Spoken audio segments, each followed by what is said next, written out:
penyebab umum bayi tersedak itu ada dua. Yang pertama adalah makanan, yang kedua adalah benda. Nah, makanan yang sering menyebabkan tersedak itu adalah makanan yang biasanya berukuran kecil, keras, dan lunak. Misalnya kacang atau bakso misalnya.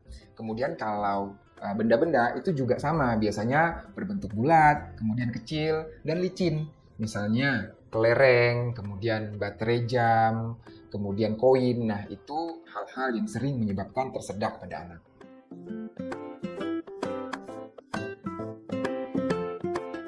Kalau misalnya tersedak yang sifatnya ringan, itu cukup umum terjadi pada anak ya.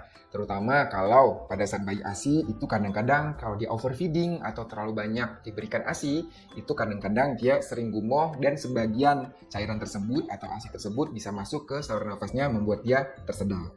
Nah, kemudian pada saat dia mendapatkan empasi, itu kadang-kadang di fase-fase awal juga bayi sering tersedak juga ya, tapi tersedak dalam sifat ringan karena mungkin teksturnya yang tidak cocok dengan perkembangan usia maupun kemampuan makannya. Nah, tapi kalau tersedak dalam arti tersedak berat hingga dia merasa tercekik, kemudian hingga menyebabkan susahnya aliran oksigen ke dalam paru-paru ataupun hingga makanan masuk ke dalam saluran nafas ataupun ke saluran cernanya, itu tidak terlalu sering terjadi. Tapi dibandingkan dengan orang dewasa, memang pada usia balita atau bayi di bawah 5 tahun itu lebih sering terjadi karena tadi pada usia tersebut bayi biasanya lebih banyak bereksplorasi terhadap benda-benda di sekitarnya maupun makanan-makanan baru.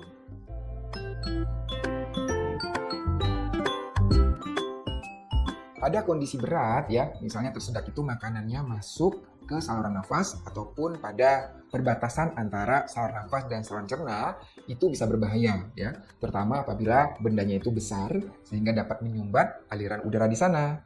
Nah, kalau sampai tersumbat aliran udara di sana, maka oksigen itu tidak dapat masuk ke dalam saluran nafas bayi dan bayi dapat terjadi sampai meninggal dunia ya apabila tersedaknya dalam bersifat total gitu. Jadi sebenarnya semua harus hati-hati juga nih kalau bayinya tersedak yang menyebabkan dia sampai misalnya kebiruan atau anaknya seperti tercekik, sulit ngomong, anaknya gelisah. Nah, itu harus segera dilakukan pertolongan pertama.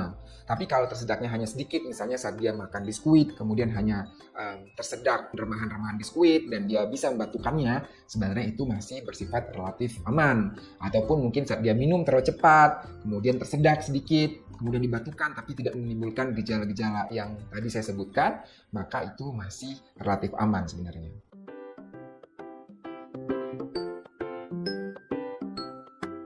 Kalau si kecil tersedak nih, kalau dia berusia udah 1 tahun atau 2 tahun ke atas, kadang-kadang kan si bayi ini sudah mulai bisa mengikuti perintah ya. Jadi yang pertama kita lihat bayinya, kemudian kita minta ya si kecil tersebut untuk membatukan bendanya gitu, yang tersedak tersebut, baik benda maupun makanan ya. Nah, tapi kalau pada bayi, kadang-kadang kan bayi itu tidak bisa ya diminta untuk membatukannya. Maka kita perlu melihat tadi benda apa sebenarnya yang membuat dia tersedak, kemudian atau makanan apa yang menyebabkan dia tersedak. Kalau tadi muncul gejala, misalnya bayinya jadi tampak gelisah, kemudian kebiruan, tampak nafasnya sesak, jadi sulit dia untuk bernafasnya, apalagi ada bunyi-bunyian di saluran nafasnya misalnya, maka sambil kita menyiapkan telepon untuk memanggil ambulans ataupun perjalanan ke rumah sakit ataupun fasilitas kesehatan terdekat ataupun mencari bantuan lain, maka orang tua atau moms perlu melakukan langkah pertolongan awal di rumah, yaitu bayinya itu diposisikan dengan posisi kepala di bawah ya, kemudian bagian punggung dan kaki itu menghadap ke arah atas dan di bawahnya itu ada ganjelan yang kuat, misalnya bagian paha kita ya. Kemudian dengan lengan satunya maka kita tepuk bagian punggungnya dengan gerakan menuju ke bagian lehernya seperti ini. 1, 2, 3, 4, 5 kali ya. Kemudian baru kita balik, kita observasi apakah benda tersebut sudah keluar atau tidak.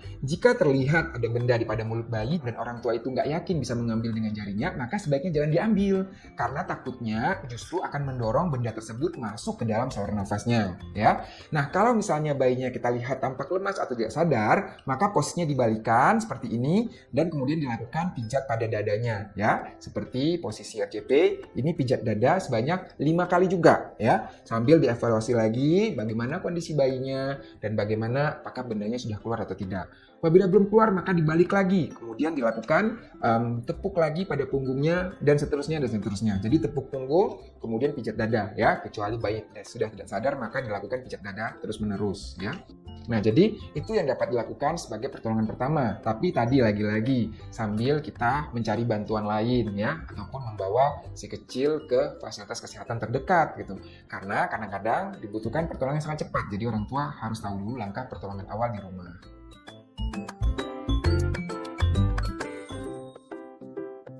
Kalau misalnya bayi dalam kondisi sedang tidur, kemudian misalnya orang tua memaksakan untuk memberikan ASI ataupun susu misalnya, itu bisa menyebabkan tersedak pada bayi. Karena pada saat dia tertidur, kadang-kadang refleks untuk menghisapnya tidak baik. Apalagi kalau misalnya dotnya atau ASInya alirannya sangat deras, maka itu bisa menyebabkan kondisi tersedak pada bayi.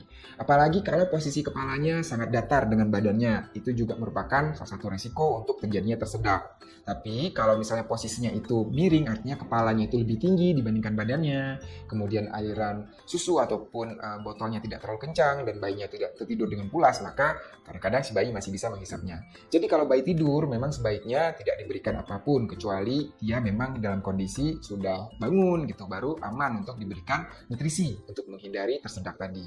Nah, pada bayi yang sudah mendapatkan empasi, maka harus diperhatikan juga bahwa tekstur empasinya harus sesuai dengan usia dan tahap perkembangan bayi ya. Kemudian hati-hati juga gitu kalau misalnya kita mau menganut baby led weaning dan lain, kita harus melihat juga bagaimana kematangan kemampuan makan bayi dan usianya. Jangan sampai nanti tersedak gara-gara terlalu cepat diberikan makanan tersebut. Nah, kemudian pada saat bayi sudah mulai bisa merangkak, apalagi berjalan dan lain, orang tua juga perlu aware terhadap benda-benda di sekitarnya ya. Tadi misalnya benda-benda koin, kemudian baterai jam, kelereng, atau benda-benda lain yang bulat, licin, itu sebaiknya dihindari dari jangkauan bayi. Karena takutnya dia memainkan, memasukkannya ke mulut, kemudian secara tidak sengaja tersedak ya. Jadi itu kira-kira beberapa langkah yang perlu diperhatikan oleh orang tua untuk mencegah terjadinya tersedak pada bayi maupun balita. Semoga penjelasan saya tadi mengenai tersedak pada bayi dan balita dapat bermanfaat untuk mom semua, dan semoga mom semua sudah lebih mengerti bagaimana pertolongan pertama menghadapi bayi atau balita yang tersedak. Yang paling penting adalah upaya pencegahan.